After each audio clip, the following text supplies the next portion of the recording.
This is Face the State with CBS 21's Rob Hanrahan and featuring political insiders Mark Singal and Charlie Giroux. Good morning. Welcome to Face the State. I'm Rob Hanrahan. This week we have Lloyd Smucker on, who is now running for the 11th District ever since things changed. Congressman, thanks for being on with us again. Thanks for having me, once Rob. again. First of all, how is the campaign going, especially considering the district changed? Sure. What's going well. I ran on a platform as a former business owner of getting our economy moving, tax reform, regulatory relief. We delivered on those promises. People in my area are seeing the extra opportunity, the extra dollars in their pockets that's bringing, and seeing the growing economy and the opportunity that comes with that. So we're very optimistic about continuing to take that message out to the voters and hope for opportunity to serve another 2 years. Do you see the federal tax plan as having a big part of that, being a big part of that? I absolutely do. We took this, the president and this Congress took office, and the critics said you really could not grow this economy. In fact, they were predicting a recession. And I saw it throughout my district, talking to folks there, even before the economic numbers came out. There was just a new optimism and enthusiasm that resulted in the kind of economic growth that we're seeing. Fundamentals are still good. I think we can keep this economy growing at a 3% growth rate, which is closer to the average rather than the 1.9% average that we've seen for the preceding 10 years. Jobs are at their best point since 1969. I was just going to ask you about Tax Reform 2.0. There's been a lot of criticism of this, that it's aimed at wealthy people, but you support this. Tell me why. So the biggest component of Tax 2.0, Tax Reform 2.0, is really locking in many of the changes that were made. We unfortunately had almost no support from the Democrats on the initial tax reform, so we had to work within a process of scoring that forced us to make those changes take effect for only 10 years. We really need to lock that in to ensure that. I think a lot of people don't realize that's a part of 2.0.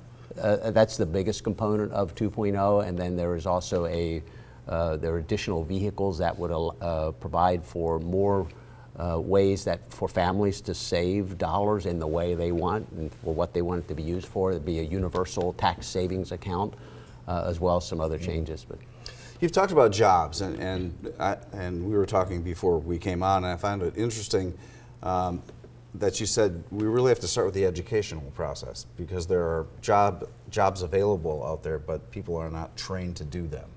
So this is the first time in a long time that we have more jobs available than people looking for jobs. It's an amazing turnaround from what we had seen in the past 10 years. But a big gap in qualified people who know how to do the things that these people exactly. Guys So the next point I wanted to make, at the same time, we still have a high percentage of individuals who are not even looking for work, who are not participating in the workforce.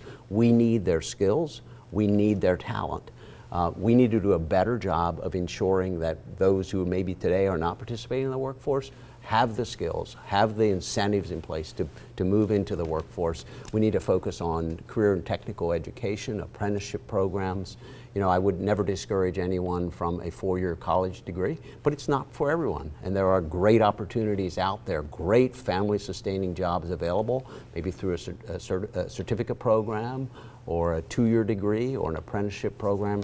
There's a lot of opportunities. And these are what types of jobs in your district? What are they So I talking just about? recently, we think of apprenticeships, for instance. I was in the construction industry myself, familiar with apprenticeship programs. They're generally in our area, in our country, used for construction or manufacturing. That's what we think of. I spoke recently to the ambassador from Switzerland. They have 230 industries that are using some type of apprenticeship program, everything from banking to insurance, whatever it may be. The idea is really that you can even be earning while you're learning, and learning should be a lifetime. It's a lifetime and not necessarily just 4 years of college, then move to the workforce. So that's the opportunity. Would this be like maybe welding or something like that? Where that's a skill that is learned and you're learning on the job. But then once you have a job like that, they can pay up to $50,000, $70,000 a year. Welders are in very high demand. They can go to a two-year degree, to a two-year school and come out, be earning, as you said, 50, 60,000 within a few years. They can be earning six figures. And they don't have $100,000 in debt. Exactly. From going to college. Your view on national security moving forward. You voted for the budget boost to the military. What else needs to be done? Well, you know, what we have seen in the past 2 years in what is happening around the world has been absolutely remarkable. If you think back, during my campaign 2 years ago, people were worried about national security. They were worried about ISIS, for one, been essentially decimated. All of the geography that they were expanding on at that time has been taken back, and they're essentially gone. And then we were worried about North Korea. Literally, just about a year ago, we were worried they had a bomb that would attack us, or that they'd be able to attack us here, be able to reach the western shores and even the eastern cities. And now think how much that has changed over this time. We have an administration who is once again providing in America the leadership across the world that is necessary. We need to ensure we fund our military. They have been very badly underfunded for a long period of time. A bill that we advanced provided a pay raise for the military that hadn't been given in a long, long time. But we also need to ensure they have the best equipment and the best resources and tools for them to do their jobs. They're fighting for us, risking their lives for us every day. The least that we can do is make sure that they're properly equipped. Let's talk about the election, because there was a lot of talk a couple of months ago about the blue wave. That was going to happen. I think you mentioned to me you're seeing a change in that, though.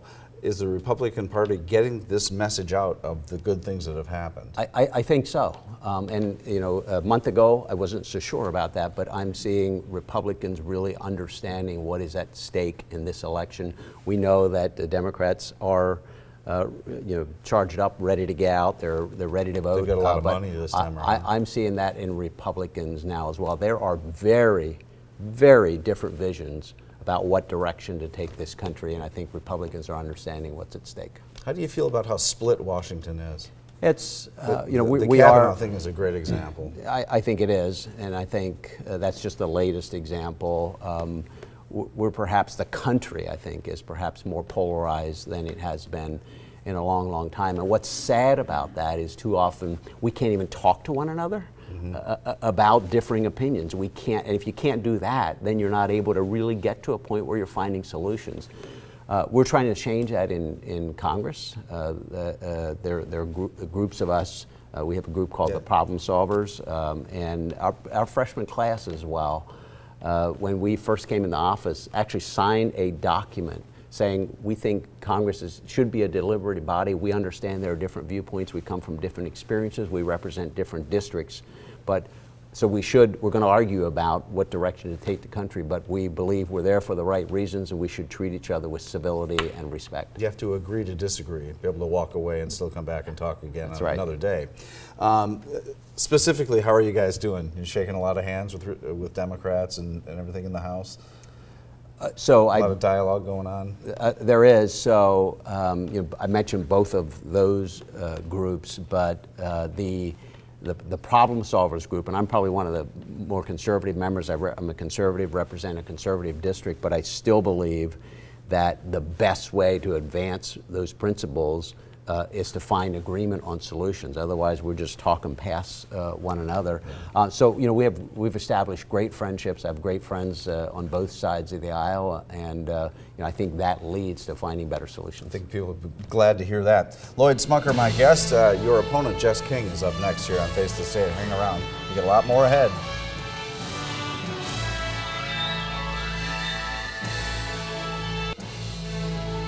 This is Face the State with CBS 21's Rob Hanrahan, and featuring political insiders Mark Singal and Charlie Giroux. Welcome back. Now we have Lloyd Smucker's challenger, Jess King, running in the 11th District. Jess, thanks for being on Face the State. In our conversation just before we came on, we were talking a bit about your campaign, so I wanted to start off by asking you what separates your campaign from Lloyd Smucker's. Sure. You know, we've made a centerpiece of this campaign, kind of two pieces. One is fighting for working families, recognizing that Washington's working pretty well for the wealthy and well-connected on Wall Street, but not necessarily for working families. We're seeing wages flat over 40 years in this country for half of Americans, with increasing costs in healthcare, childcare, housing.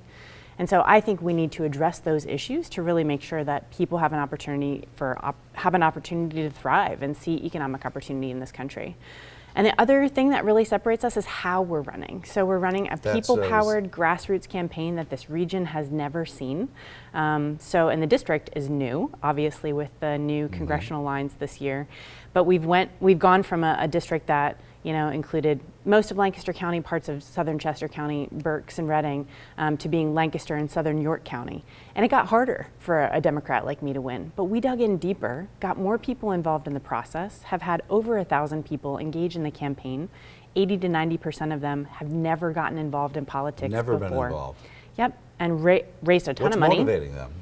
A lot of things. I think being a big part of how we're running is to be for things rather than just against things, and to talk about our values, to talk about our vision of where we want to go as a country, where we want to go as a community, not just do politics as usual, which is so focused on, othering and saying they're the bad guys or we're so different, rather than saying, what do we actually have in common? And are there opportunities to pull people over and say, you have an alternative in this race to vote your values, to vote for some common sense, to vote for somebody who would stand up to both parties. Because I think in a two-party system, you got to run as one or the other.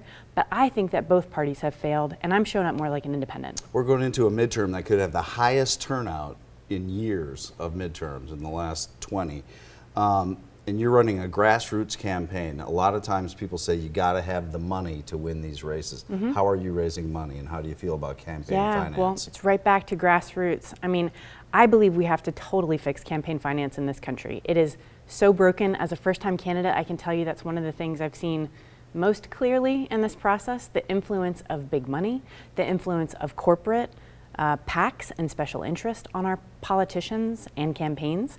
So we've made a commitment to kind of walk the talk on this one and say, we're not taking a dime from corporate PACs. We're financing our campaign from people. Of the people, by the people, for the people, And so in doing, we've actually raised more money than any Democrat ever has in the seat that's been around Lancaster, even more than it was last time when it was a more favorable seat for Democrats. And the average contribution is something like $35. So that's something I'm very, very proud of. That's impressive. You also had a little help from Ben and Jerry's. We did. Yeah.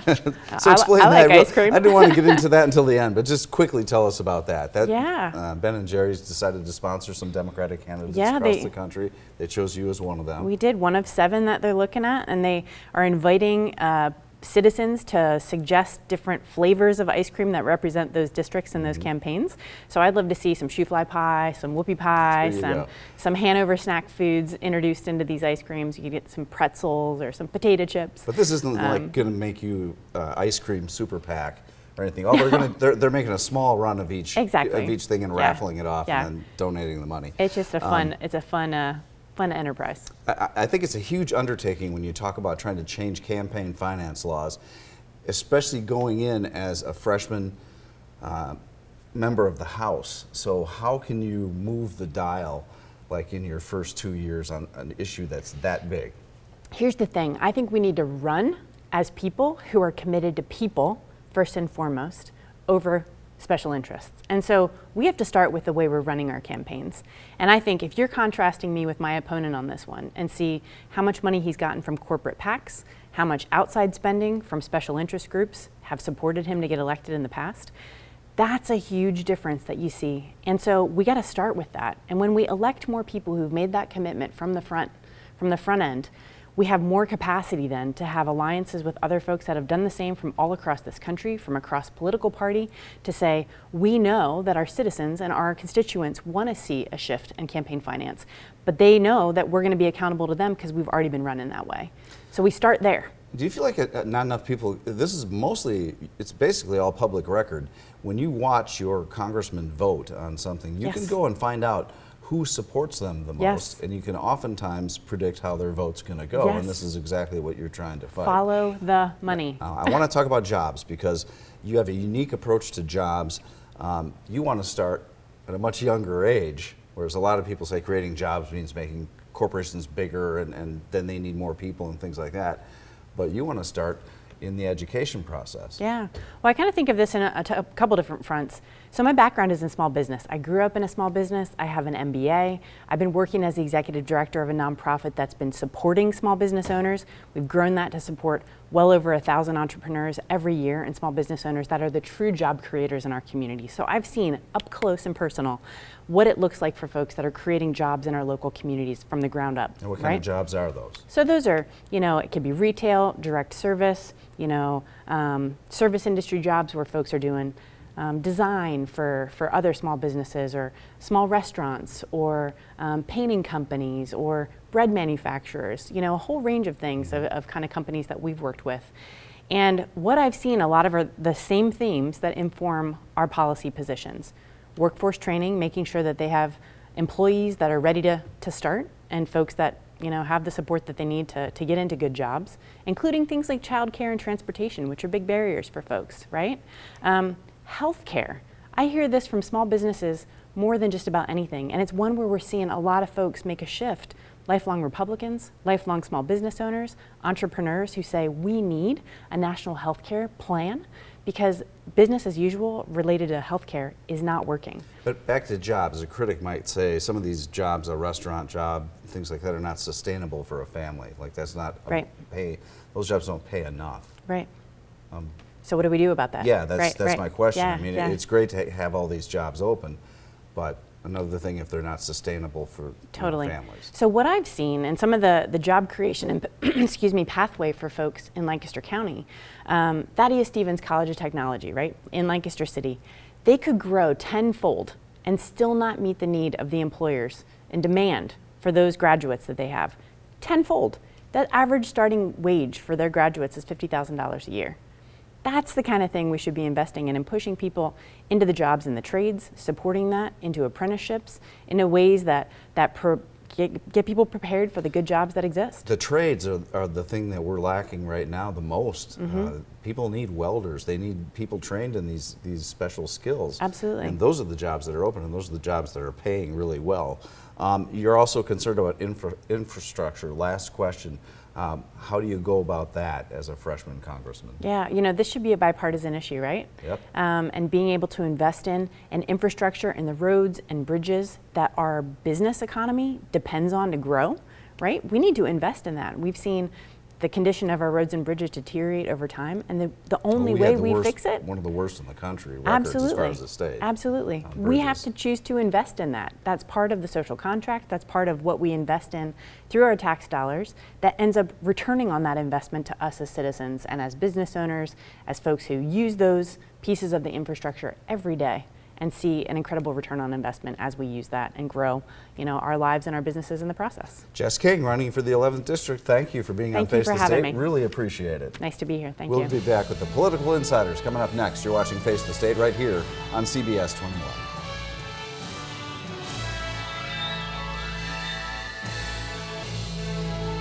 This is Face the State with CBS 21's Rob Hanrahan and featuring political insiders Mark Singal and Charlie Giroux. And they are here. I've got Charlie and Mark, and interesting conversations with both Lloyd Smucker and Jess King about the race, highly contested race. Lloyd Smucker, Charlie, I wanted to ask you, points out on his website so many things that the Trump administration and the Republicans have accomplished, but I don't feel that message is getting out to the grassroots Republicans, is it? Well, I'm not sure on what basis you're not feeling that, because believe me, it's getting out there. The economy is going great. The economy is going great guns. People get it. And I'm also not sure how hotly contested this race is. I think Mark would agree with me that there are some stretches for the Democrats this November. This really isn't one of them. This is going to be a Republican seat. Lloyd Smucker is going to get reelected, and he's going to do it based not only on what he's done, but what the actions of the Congress over this session have done, most notably with tax cuts and with regulatory reform, because it's helping the economy and helping every single person. Mark, your reaction to that? I actually agree with you. While you can, put out there a whole list of accomplishments, and you can, prop up all of your political rhetoric with anything you want to do, The fact of the matter is that low-income families and working families in particular are not reacting to the Republican message, even in Republican areas like this, because they don't feel it, because they're not seeing that increase in their own paycheck. It's not as dramatic as it is for the very wealthy who have made a killing on the tax cut. And they kind of resent that at the bottom of the scale. Mark, you got to catch up, because that was the Democrats' argument a few months ago. Oh, this isn't filtering down, people aren't feeling it, but every survey says they are. And now what are they saying? Barack Obama's out there saying, it's me that got this great economy going again. It wasn't the Trump economy, it isn't the Republican economy, it was mine, because they have to concede that it really is working and it is really translating to mythology people. aside for just a second, the rebound from the economic disaster in the late portion of George Bush era really did start in the Barack Obama era. That is true. Now, it is robust and it is carried on and the economy is doing well. I concede that.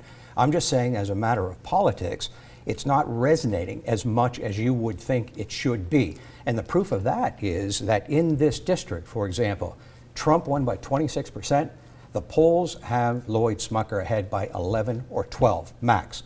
Now, that's a substantial reduction from where he should be at this point in the campaign. Did he win by 26 points the last time, Mark, Lloyd Smucker? No. I mean, that's a drop off that you ordinarily see. Right. And you've really got to be whistling past the political graveyard to say a 12-point lead in the polls doesn't mean very much. No, please don't get me wrong. Let me agree with Charlie on something.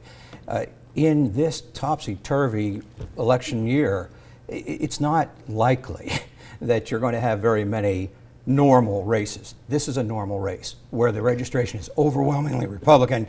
It's more than likely that Lloyd Smucker wins this one. It's not one that Democrats realistically have a chance of. We're back to reality ranch. I haven't said a word in this segment. Your turn. Let's talk turnout. The Democrats have a huge movement going that they've had going, but with the Kavanaugh thing coming up and a few other things that have happened recently, Charlie, they're predicting a red wave, at least with turnout. People are concerned this could be one of the biggest midterm turnouts ever. I think it will be. I mean, there's always a gigantic drop-off to the midterms from the presidential year. I don't think it's going to be anywhere near as great as it ordinarily has been. Both sides are very energized. The Democrats have been, when I say historically, throughout the year, they've had an enthusiasm gap, but that gap we predicted was going to close. It's closing very rapidly. It may actually have been surpassed. Now, if you watch what's going on the Republican side in the wake of the Kavanaugh nomination, they're raising more money than they've ever raised before in very small dollar contributions. That's an indicator that the base is energized and enthusiastic. And we're 1 month away, and 1 month is basically an eternity. So it's going to ebb and flow. So that energy is going to come back. We still have to wait and see. Back in a moment. Can't get any closer. Doesn't get any closer. We are back on the air. We were just doing a Facebook Live that we'll post on our website. Guys, thanks for being here. I want to thank Lloyd Smucker and Jess King running in the 11th District. You've been watching Face the State. I'm Rob Hanrahan. Have a great Sunday. We will see you next week right here, same time, same place.